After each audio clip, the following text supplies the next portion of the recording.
Welcome to New Realities. My name is Alan Steinfeld, and this program is about exploring the spiritual revolution that's happening in this country and around the world. And it's tonight's guest story that's very much a part of illustrating this transition in the times that we're in now. His name is Lew Smith, and he's written this book called Walking Through Walls, which is about his father, Lew Smith. Lew Smith was a healer like Edgar Cayce. I mean, he could send energy to people and they would be well from the most serious illnesses in 5 minutes. In fact, Edgar Cayce's son was a good friend of my father's, Hugh Lynn Cayce. He used to come stay with us in the winter in Florida. Did he stay with you because he heard about what your father did and wanted to kind of be around that energy? Well, they were friends in terms of likes kindred souls. But basically, my father was fascinated in the early years about Edgar Cayce because the idea that Edgar could go in either to sleep or in a trance and gather information from some invisible source and accurately diagnose people fascinated my father, and he wanted that ability very badly. And that's how he evolved as a healer. I mean, that was the first stepping stone, was learning about Edgar Cayce. Oh, for your father. But this book is also sort of a coming-of-age story for you in a way, and because all throughout the book, you're resisting these psychic powers your father has and the healing, and you're fascinated and you're pulling away at the same time, so the reader really feels the conflict you have being pulled towards in a way. I mean, have you made peace? I guess writing this book was a way of recapitulating that life, and are you open to it now, all these things that your father was able to do? Is it? Oh, certainly. I mean, I saw what my father did was extraordinary, and he recorded everything. So he tape recorded his healings, his lectures, his phone calls. Whoever he healed, whether it was a baby who was deaf or blind or someone who had leukemia, he had them write a letter. So all this stuff was documented. But for me growing up, it was a bit like growing up in the Addams Family. I mean, what I saw, don't forget, this is growing up in the 60s. Yeah. And this is a time when there was a lot of conformity, aside from hippies, and the police and the authorities would come after my father for, quote, practicing medicine without a license. So what I was watching as a kid, I thought, I don't like this stuff because it's getting my father in trouble. So yes, I was very defensive at the time, but as I saw these things unfold, I did grow into it. And are you into it now? I mean, I think there should be a book about your father's healing prescriptions. Are you thinking of doing something like that, going through his notes? Yeah, I get that every day. I mean, I get thousands of emails about the book, and people want to know, what are you going to do with his tapes? What are you going to do with his psychic dictation? He would get up every morning, the spirits would wake him up, and let's say there was a patient that he didn't know what to do with. By the way, he never charged. I call them patients, but he never charged a penny because he thought it was a gift. So these spirits would come in and say, oh, Joe has kidney disease. Here's what you need to do for that. And they would basically tell him what to do, and this is all in these papers. So what are you doing with it? Are you going to write? I've started going through them now because I went through them with a different purpose when I wrote the book. I wanted to tell the story. Right. Now I'm looking at them for the information they contain and what is valuable for other people that we can share with others. So do you think there will be a book at some point Yes. about? Because I think that's really valuable, because he cured very serious illnesses, like you said. And he also says, and you say in the book, that you have that gift too. Or it's in the DNA. You refer to that a few times. Have you gone in that tree? You're sort of looking like maybe you haven't gotten there yet. No, I've helped some family members. It's something that for people who are very close to me, I will do, but I'm very cautious. It's not something that I can necessarily or want to do for other people. I probably can, but I'm a painter, and that's what I do. I don't really want to become a healer. You don't want to become a healer, but is it because also it was so traumatic having all these strangers in your place and people, basically throwing themselves at your father saying, heal me, and he would? I'm just curious, is that why you probably don't want to be it, or you just... We grow up and we're imprinted in a certain way by our childhood experiences. So I'm growing up and suddenly we have a very nice childhood. My father's an international decorator. We have a very glamorous life. My parents go to Cuba. They go gambling on the weekends. He works for the president of Cuba, the president of Haiti. He works for Charlie Chaplin. And all of a sudden he has this gift. And our house becomes like Lourdes, and people are banging on the door 4 o'clock in the morning. My baby's sick. My husband's in the hospital. My son fell off a cliff. Please help. Please help. And it became a very unstable way to grow up. And so I'm looking at this again, whether it's the police coming in or people coming in, and I'm thinking, you know, this is not for me. But the times have changed. This is what the program's about. I mean, this program, I mean, your father would be the ideal guest for this program because the program's about the times have changed. This is an accepted fact. Right. There's mediums and channels on every corner. Everyone sees a psychic. You know, it's like, I mean, at least in my world, it sort of happens now.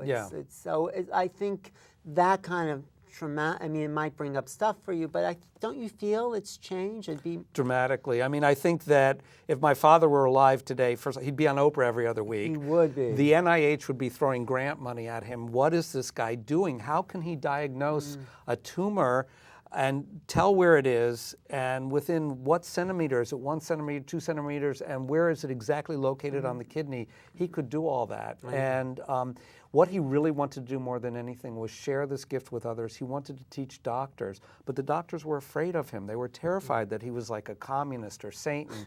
But yes, today is very different, and I think he was a pioneer.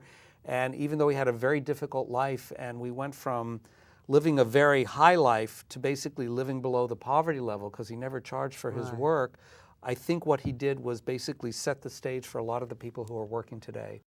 Another important point that you make right in the beginning of the book is you come home late one summer or one night, and there's this being, or I guess inhabiting the body of your father, who says he's from the 11th dimension, 11th plane. But you don't talk about that so much. Can you talk about how your father understood levels of reality and how he would bring in through different qualities of spirit?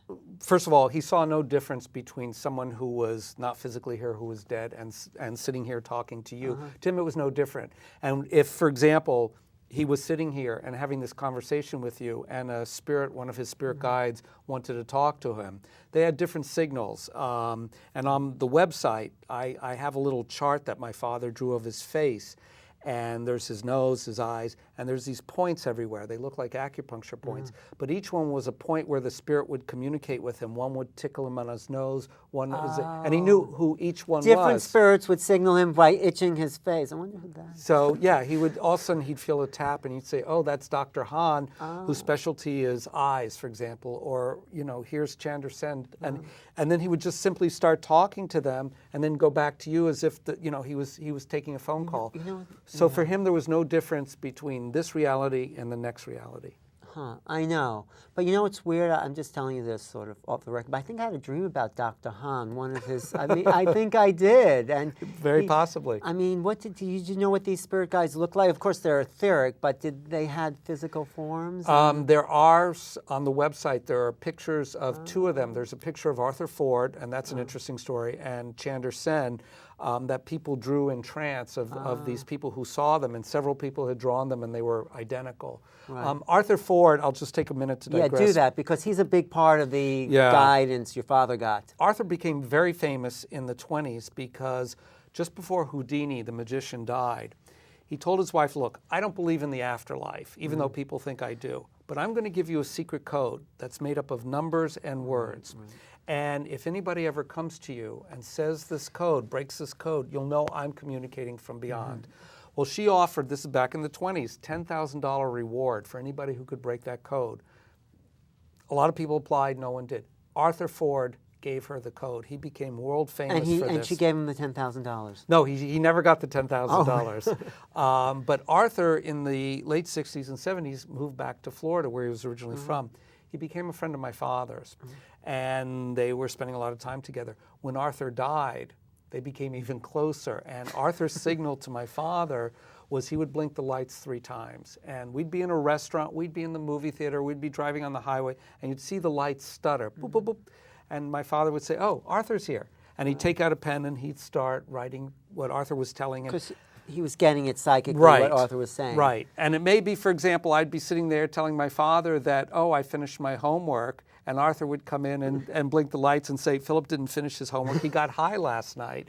And so basically these people, even though I couldn't see them, they were like nosy relatives. There's a story that when I was writing the book, my father, as I said, left behind these huge archives with audio tapes and all the psychic dictation and basically 2 rooms full of stuff. And it took me 8 years to go through all of it. Wow. When I turned in the book, I was putting everything back. I keep it in these plastic tubs locked away in case there's a leak or a rainstorm.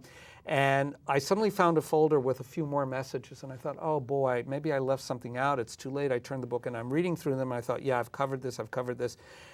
And basically, there was one from Chandra Sen, one of his spirit guides in 1971, that told him, Lew, you've got to organize your papers and all your materials because Philip's going to write a book on you. This is 1971, 30 years before I started the book. Now, 2 days later, I'm still putting stuff away, and I find a Ziploc bag with audio tapes in it. There's no indication what they are. And he would always date them and say healing of pancreas or whatever it was. And I thought, well, maybe these are blank. And I went in the car, I put them, and a couple were blank. And then I come to one where he's having a reading with an English woman, also 1971.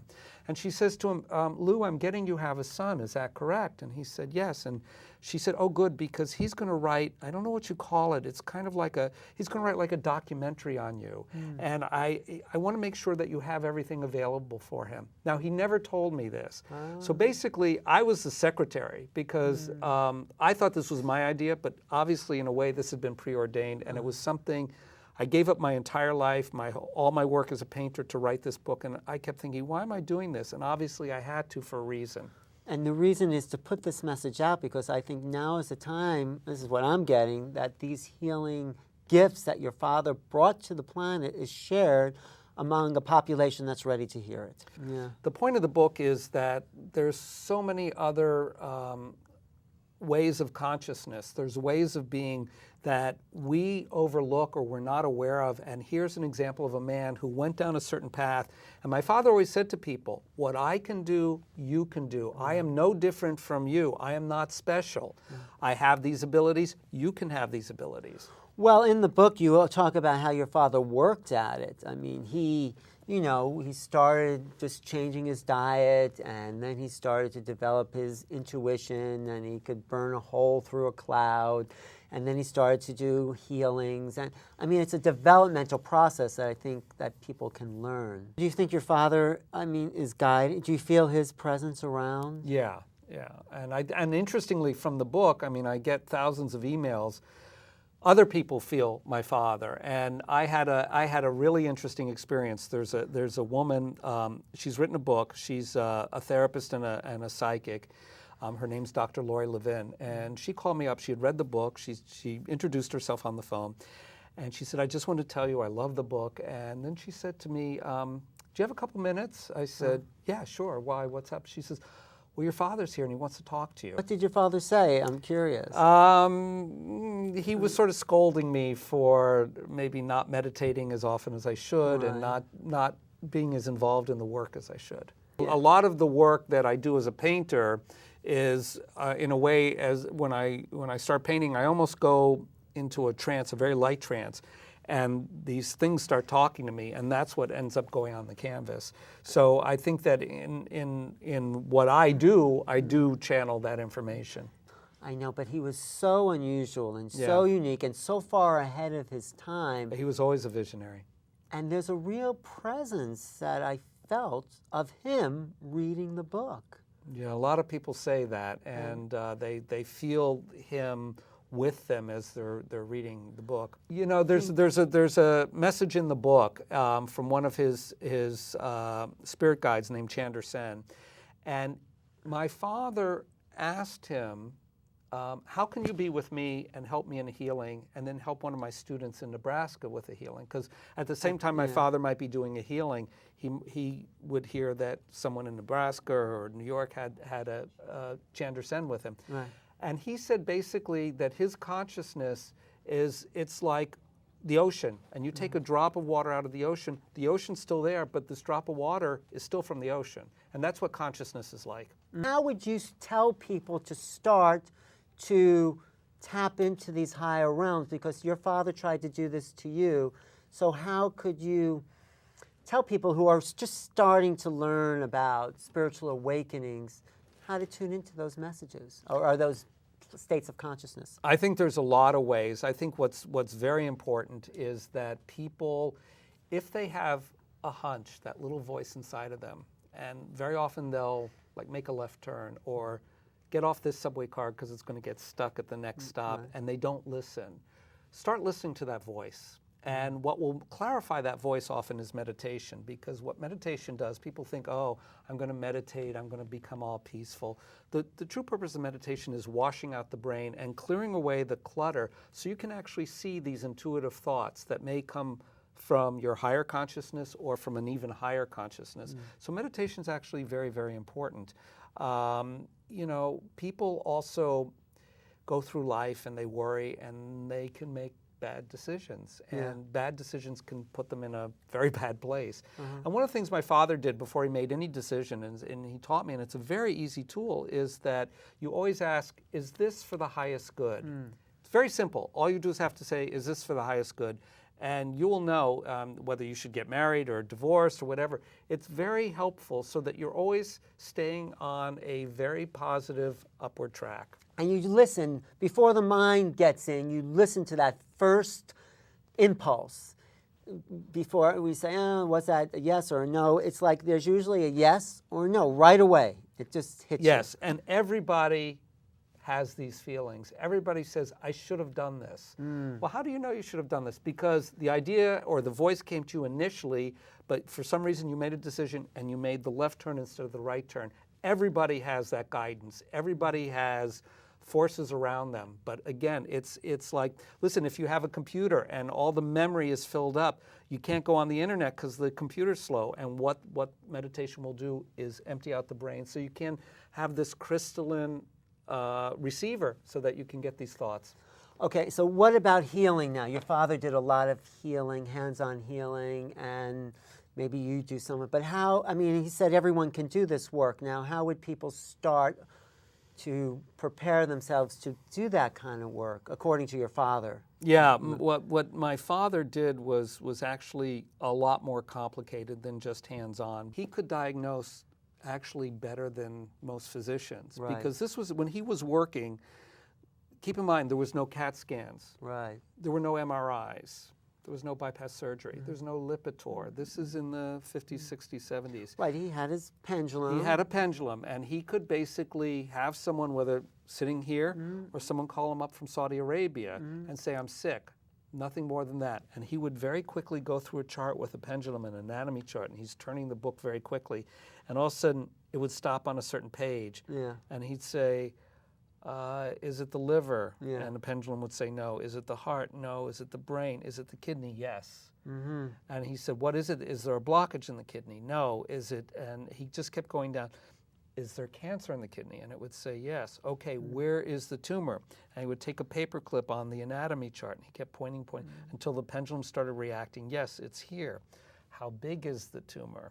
1 centimeter, 2 centimeters, 2.5 centimeters, yes. So he would diagnose, but then he'd be able to heal it. Yes, and he used just a lot of different methods, because just like today, if you go to the doctor, they may prescribe exercise, they may prescribe surgery, they may prescribe medication. Right. He had a large complement of modalities that he would use to heal someone. It might be energy transfer. He had things what he called like a sending board, which was, and I know this sounds really crazy. It's okay. But it was a program to talk about it. It was copper wire with magnets, and he was able to put, let's say, for example, you came to my father and you had 5 different medications. Okay, yes.